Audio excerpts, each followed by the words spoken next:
Package. We've got the midterm elections. I checked the calendar before we came out here. It's 16 days away. And I'm sure we got a lot of registered voters here. I'm sure that's true. Obama, we talked about it on the morning answer. And I sometimes say, look, President Obama, on the issue of boots on the ground, has eliminated that as an option in Iraq, for example, to fight the acceleration of ISIS. Many disagree with his position. Some support his position, if you look at our country, across the country. I ask you, if Republicans running now 16 days to go on the issue of ISIS, does there need to be more clarity from both sides? Hugh, you're looking intently at me like you've got something important to say. Does there need to be more clarity from both sides on what they might do and what they might not do with regard to combating ISIS? Yes, Tom Cotton has been the best at this. Of course, he's an Army Ranger, has fought the enemy at close range, and Dan Sullivan's been very good on it as well. I have not interviewed Joni Ernst about it, but I'm quite certain she's good. The people who've been to the war understand that the war is not up to the president to decide whether or not we're going to put boots on the ground. We're going to end up, we have boots on the ground and aviators in the air who are at great personal risk every day, and special forces doing the same thing. And we cannot stress this issue enough, because it's the one that Hillary can use. As immigration is, for us, a potential wedge to use against President Obama, Hillary's use of the defense issue will be a potential wedge to shatter. I cannot tell you how many Republicans will tell me, nudge, nudge, wink, wink, off the record, they will not vote for an isolationist Republican candidate. And that if Hillary comes in big for defense, she'll split our party instead of ours splitting theirs. So we've got to get loud, and we've got to get specific, and I think we have to say, boots will go where boots are needed to protect Americans. The most specific thing that Republicans should say is that the reason for these murdering, raping, new form of Nazism and communism is that we left Iraq. And the fact that he is not held accountable for that completely morally and Americanly indefensible policy is unfortunately an ode to the incompetence of the Republican Party and having the entire media as his vanguard, guarding his Republican guard, if you will, his Democratic guard, to be more precise. This man took everyone out of Iraq, every American soldier, and millions of us, probably including everybody on this panel, I say probably, I don't know everyone's position on every issue, predicted that this is exactly what would happen. Iraq was becoming more and more peaceful, more and more free, despite the utterly incompetent al-Maliki. Nevertheless, the deaths of our soldiers were meaningful, and he took our people out, rendering their deaths unmeaningful. I don't know how he could face the parent of anyone who died in that combat. It makes me cry. It really does. But I won't cry in front of you because it'll seem hyper.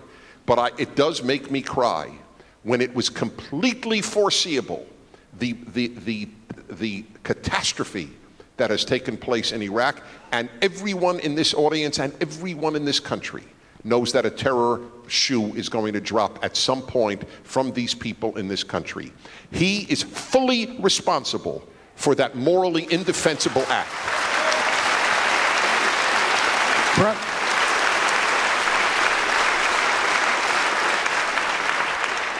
Bravo to what my friend just said. And I just want to say that I believe that it is crucial that we put this ISIS issue, that we put the national security issues into a larger context. And this goes back to what I was trying to say at the beginning. And it honestly needs to be confronted. We have a president of the United States who was elected with a tremendous surge of hope. And even people who didn't vote for him had a sense of hopefulness about Barack Obama. He ran as, yes, we can. Yes, we can has turned into, we can't do a damn thing. That America can't, I mean, look, we're confronting ISIS. We are the greatest military power in the history of planet Earth.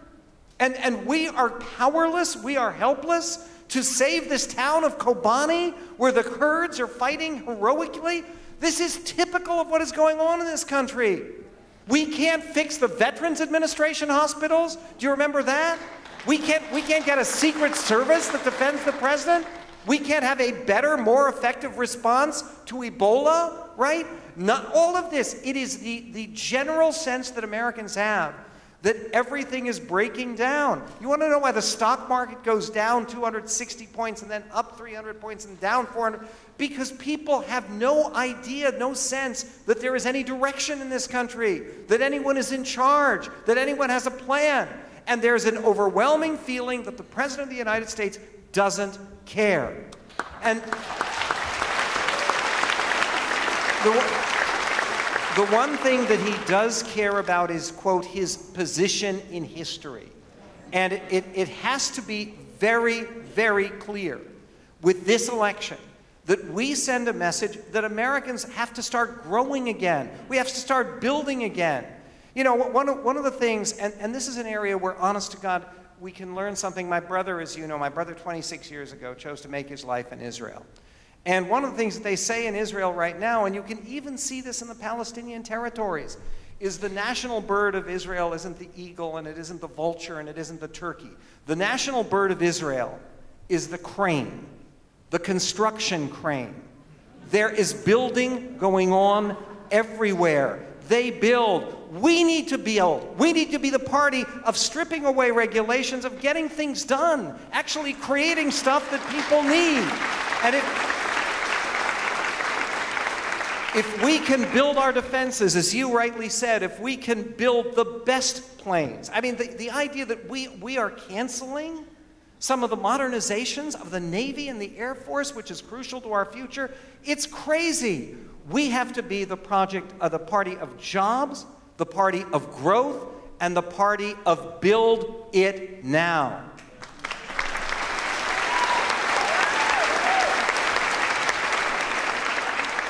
My feeling with regard to ISIS, two points. One, a quick political point. It's important to recognize what exactly the media are doing right now, because the media game is always a timing game, I think. And when you look at the media suddenly turning on President Obama, and people are saying, oh, look, even the media is starting to get it. No, they're not. They're creating distance between President Obama and Hillary Clinton to prepare for a 2016 run. So it's important to recognize that that's what's going on now. That's why you suddenly have New York Times reports about, oh, look, there may have been WMDs in Iraq. Or, oh, look at this. It turns out that Obama doesn't know what he's doing with ISIS. And unsourced names tell us. This is all, there's an agenda to it. As far as ISIS, this leads to a broader point about where we stand in the country's history. I don't know how many of you saw Brian De Palma's The Untouchables? He's a really overrated filmmaker. But there's one great moment in the movie, and that is there's a point where Elliot Ness, who's played by Kevin Costner, is confronted by Sean Connery, who plays this old grizzled cop, and Sean Connery turns to him and he says, "What are you willing to do? Right? What are you willing to do?" And in order to take down Al Capone, right? Because he's fighting the mafia at the time. And this is the question that Americans don't know the answer to, and it's true on every front. Because the truth is that the American people have spent 50 to 90 years, honest to God, being enervated. All the energy being sapped from us by a government that we were told could do everything for us. The government would take care of us from the time we were born until the time we died. It was the life of Julia. We would be born, and the government would take care of us literally every step of the way until we died. There would be no need to get married. There would be no need to have a family. There would be no need for anything. The government would do everything for us. And they would even keep us secure without us even having to be willing to elect people who'd be willing to keep us secure. It would just sort of magically happen. And what we're watching right now is the predictable impact of that. I wonder, I really do, and this is the time that America's going to have to make its mind up, and this is the question we have to put on the table. Is America ever going to win another war?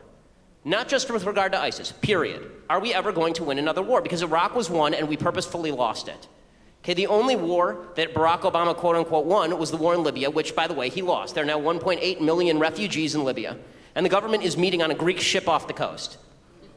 Okay, the reality is that this is, and it's not just this administration. This is why I really want to get beyond, it's just Obama's terrible. He is. He's terrible in every way. But this country elected him twice by a pretty solid margin both times. Okay, so the problem is with the country. It's not just with President Obama.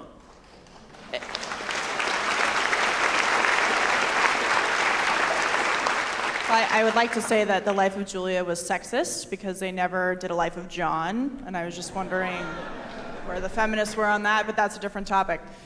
You know, on ISIS... Well, they did. It's called John Kerry's Life.